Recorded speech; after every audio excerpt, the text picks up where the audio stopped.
Howdy folks, and welcome back to a series that I think I'm going to start calling Workshop Wednesdays because, well, alliteration is fun. In last week's episode, I painted an Imperial Space Marine.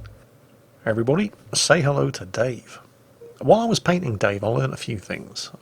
I learned that I still at least remembered the basic techniques. I learned that the actual paints themselves have moved on a lot in the space of the last 30 years. I learned that there are all kinds of fancy names for different kinds of paints these days. Base paints, yeah, we had those when I was a lad. Layer paints, what the hell are those? Contrast paints, you're making this shit up as you go along. Shade paints, son, that's just a fancy way of making a wash. So yeah, the paints have moved on quite a bit. But all I was really doing when painting Dave was re-establishing my grip on the techniques that I'd taught myself 30 years ago. I wasn't really trying to do anything new. Of course, that was the point. I wanted to make sure I remembered how to walk before I started trying to run. But at the same time, these all new, all singing, all dancing, well, not that new now, but certainly new to me, contrast paints caught my attention.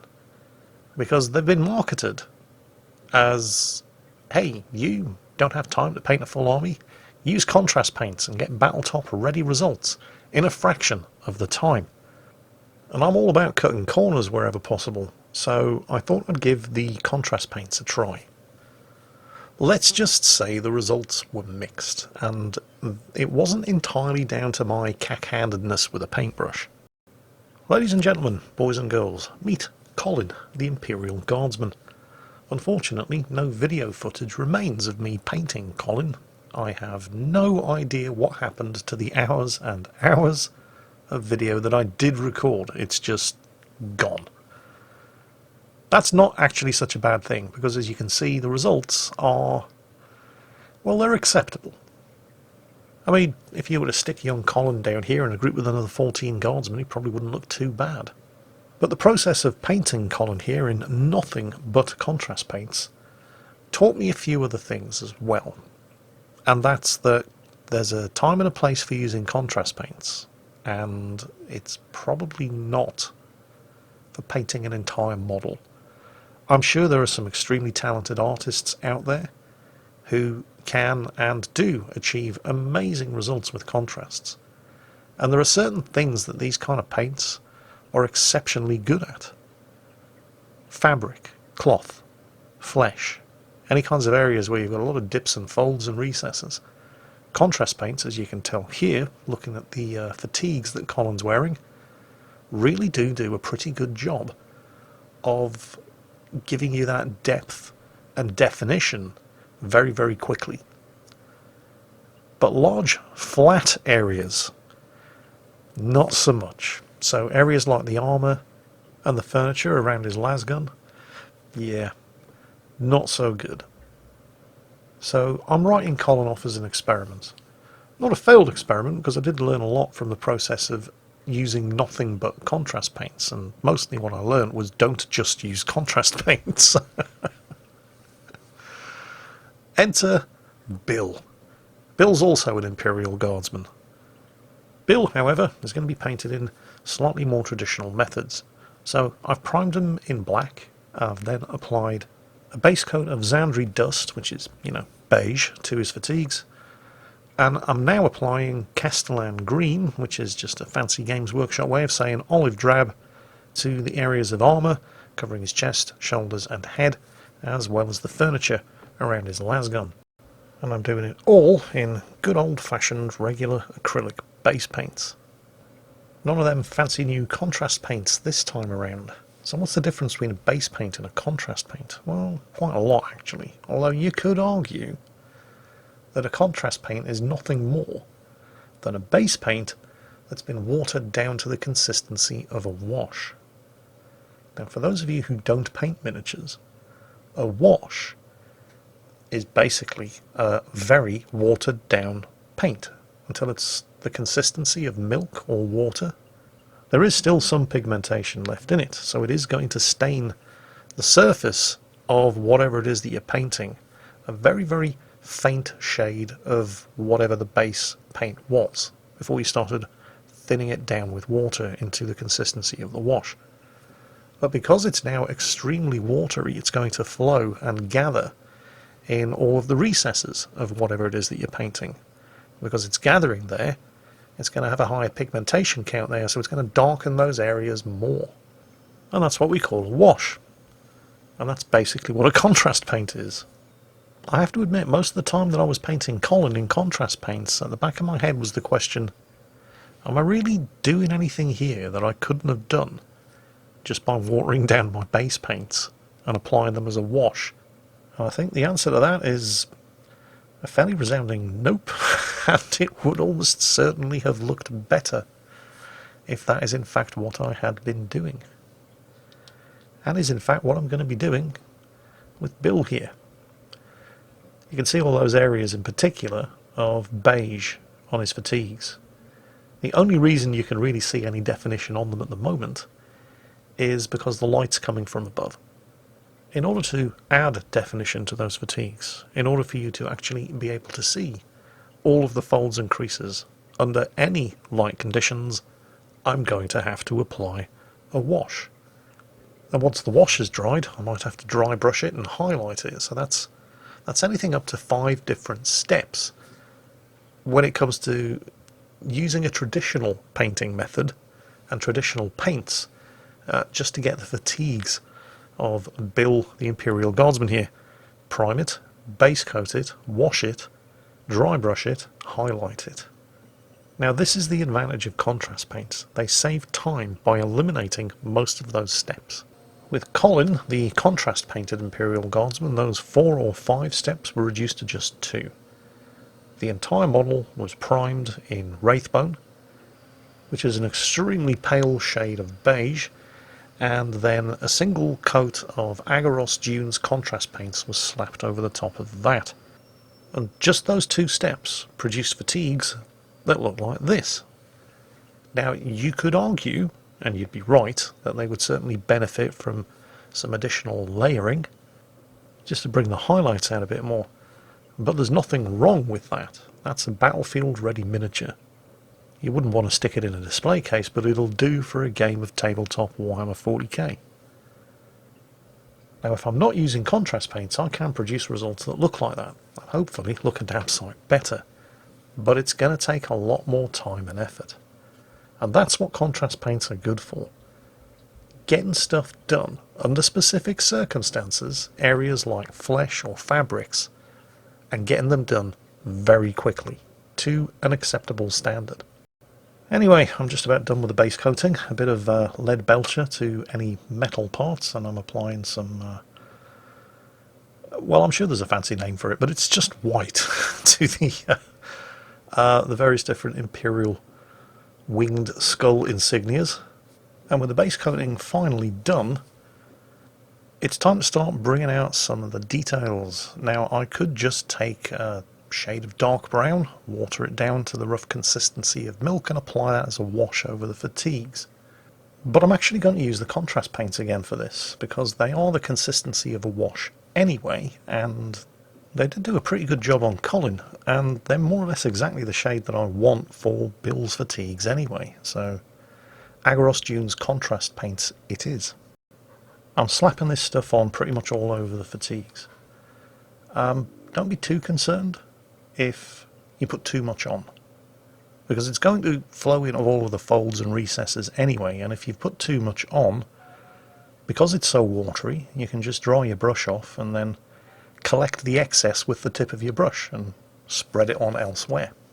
Pretty quickly, that's the fatigues done. Now I just have to wait for them to dry out, and they look kind of dark now, but that is just because they're wet. They will lighten as they dry out. They take a bit longer to dry because they're more watery than regular acrylic base paints, but they don't take that long, 10 to 15 minutes, and you should be good to go. Now I need to apply the same process to all the areas that I've base coated in olive drab. And this is going to be a bit risky, because I'm going to use another contrast paint for this. This is Creed Camo. It's a dark shade of green, but it's also a very rich shade of green.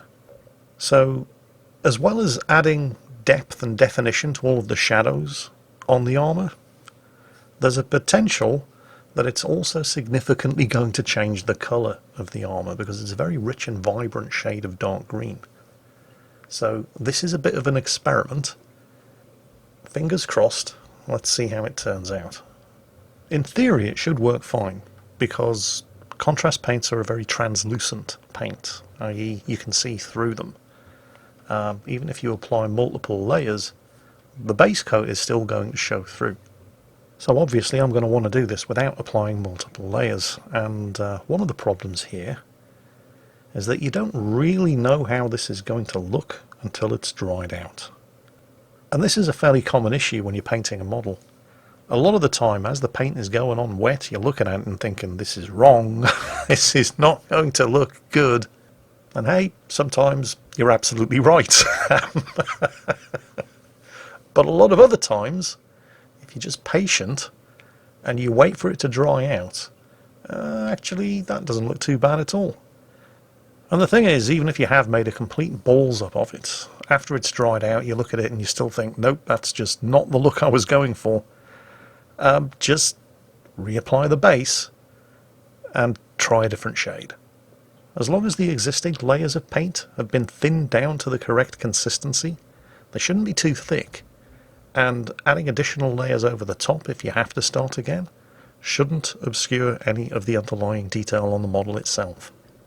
Anyway, that's the Creed Camo wash done on his armour, the furniture on the lasgun, and of course also the putties around his ankles.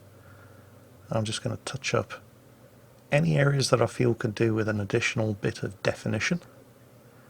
And then it's time to move on to the next step. Highlighting.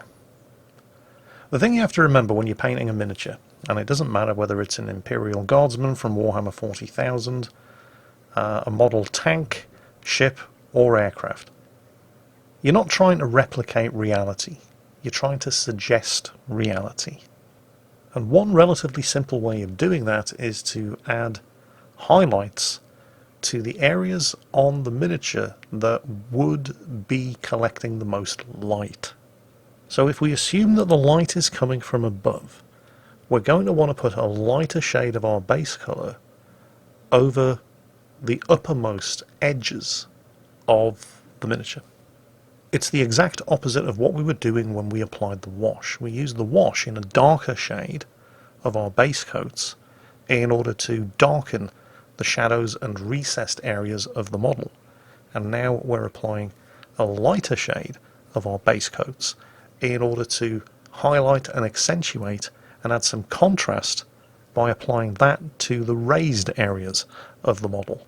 So all of the edges of the armour plates, the top of the helmet, the top of the shoulder pads, the same with the fatigues, all of those areas in the seams and the pockets where they're bunched up around the neck and the elbows, all of the raised areas on the fatigues are also going to receive a lighter coat of the base shade. Speaking of bases, one thing that I learned from doing Dave the Space Marine was that if you're going to do something fancy with the base of your model, and you probably should because it's pretty simple to do with the right materials, do make sure that you paint the base of the miniature in an appropriate colour first.